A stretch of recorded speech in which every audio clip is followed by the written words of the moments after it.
President Cyril Ramaphosa says he's in the business of buying and selling animals and has never stolen from anyone. The president was responding to the criminal case opened against him by former State Security head Fraser. Fraser details a robbery at the president's Limpopo farm where he says over $4 million was stolen. Has the president responded adequately, do you think, in a manner that inspires hope and accountability? Let's bring in the SACP's first Deputy Secretary, Solly Mapaila, who joins us now for more. Solly, I mean, I don't imagine that ordinary South Africans, even the media, that will get to the bottom of what really goes on in the political sphere in general. On the face of it, Solly, what do you make of this story, and particularly the players that are involved here? Fraser and his history of being transferred to correctional services, and, of course, the president himself. Thank you, Michelle. And obviously, we are quite concerned about what's happening. We are happy that the president has already taken South Africa into its confidence. He didn't run behind the fact that there's a matter under investigation. He gave an account of his innocence and the business that is involved in, which is declared. But nonetheless, we need to raise a few points. One is that we continue to see a process of blackmailing of political leaders by securocrats in the country going forward. And this process ties them to do what they want to do. And that's why we think there should be a continuous, proper transformation of the securocrats in the country, but that is the security industry, whether it's the intelligence services and all of that, in the general fight against crime. Of course, it concerns us that the president's property is able to be entered by criminal elements so easily without the security services actually intervening. But we must indicate that leaders, in whatever way possible, must conduct themselves ethically and be morally reprehensible. But in this instance, particularly looking at the person involved, it is quite clear that the fight back will actually take place and continues, and it will take different forms and shapes and threats that will continue in the country, largely because the people that were engaged through the Zondo Commission or the State Capture Commission do not want to account, and they want to bring chaos in this country. They want to bring disorder. They want to change leadership because they think that if their preferred leaders are in charge, then they can get away with murder, which should not be the case, because the judiciary, which should remain independent, must act and implement the outcomes of this commission. And that is why we are not concerned at all. We can see the shenanigans and the things at play here that is likely to derail the processes inside the ANC, because the ANC itself has allowed so much mayhem to happen when actually it could have taken decisive action to prevent even this kind of unnecessary eventuality that actually faces our movement. Well, I'm sure you're downplaying it, Solly, and that you must be concerned by what's unfolded with these allegations against the president. As you say, it's in light of the State Capture Inquiry's report. The final part is expected in the coming weeks. It's in light of the elective conference. It's also in light of these reports over the weekend that the DG in the presidency received this death threat, a letter with a bullet inside her mailbox at home. It paints a very worrying picture of what we can expect in the coming months. Yes, I'm not undermining this at all, Michelle. All I'm indicating, firstly, let's also express our deepest concern and sympathies to the Balleni family, particularly to Ms. Balleni, who's facing this direct threat, and of course the entire family. We have gone through similar concerns and threats. And obviously, I mean, it is well known.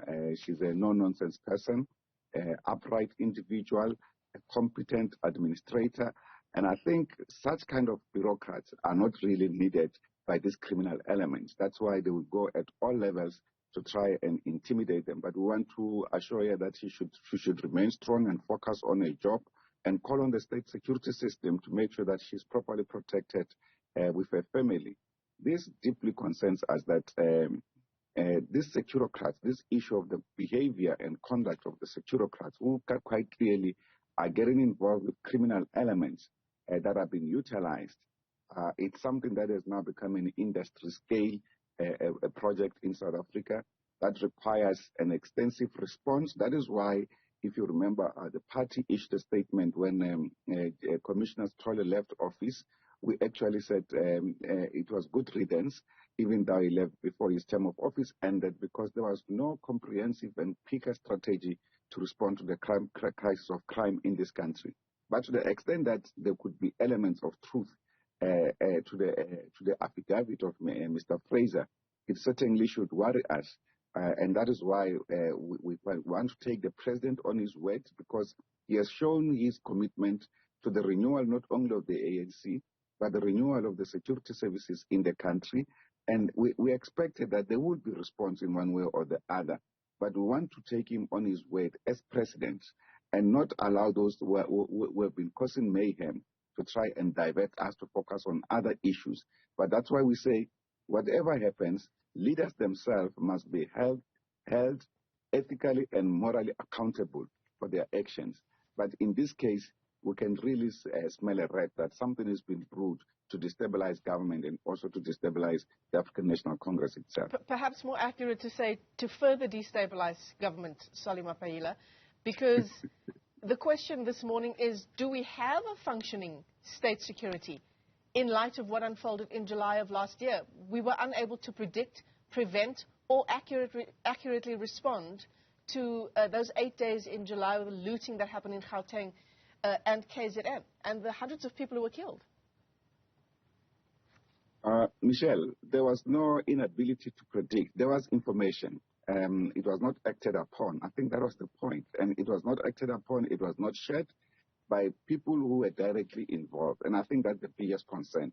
That is why the shake-up that happened should have been deepened. And it really just happened at the top. It should have gone down to the lower level operators that have used public resources to mobilize.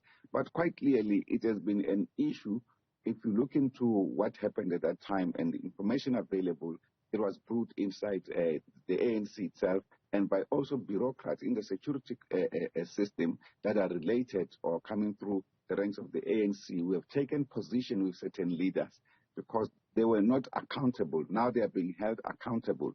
And which is a project that this president is leading, which project we should support as South Africans, because it's been made in the better interest of all South Africans, not just for those in the ANC.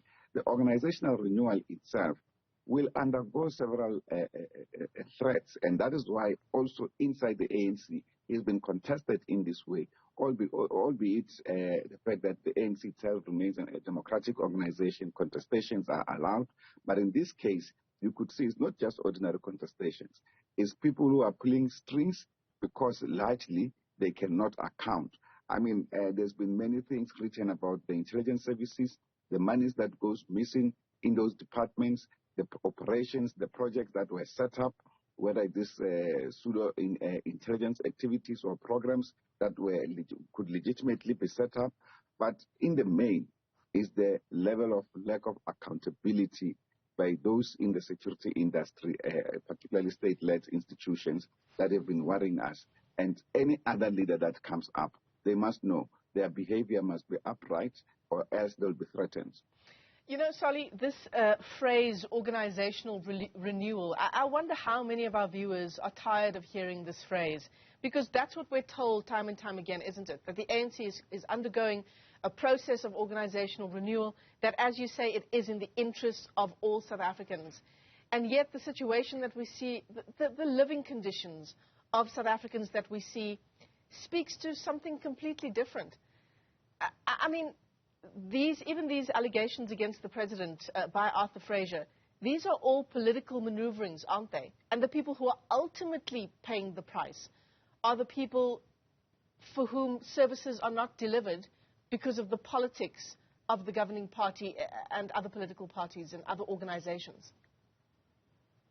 That, Michelle, is a different kettle of fish altogether. The primary problem South Africa faces today is the fact that the public economy has been appropriated by private capital. And this private capital has no concern to look into the conditions of the people anywhere in the country, except to amass resources, particularly in the big metropoles, For instance, if you look at the contrary part of the development of an area like Sandton, for instance, and other big malls in the several metropoles in the country, you could see a very fast developing country catching up with the first world, precisely because government, in terms of policy, had handed over the public purse to private capital. And private capital today, in its neoliberal form, has gone amok, and it's actually eroding even the capacity of the state to do anything. In any case, that private capital is unaccountable to the public, and the government, which has been weakened, itself cannot do anything because it procures. It has become a procurement state that procures services from this professional lot, particularly now amassed in skills in the private sector. It's a real capitalist system that is out of control, that is not accountable, and framed by a neoliberal framework in the Treasury and the Reserve Bank, and that is creating problems for us. It's a major policy shift that the ANC need to take, or any other party that comes into power need to take. Otherwise, this country, the levels of poverty will continue to deepen. We will never be able to respond to it. Mapaila, let me thank you for your time this morning, the SACP's first Deputy Secretary.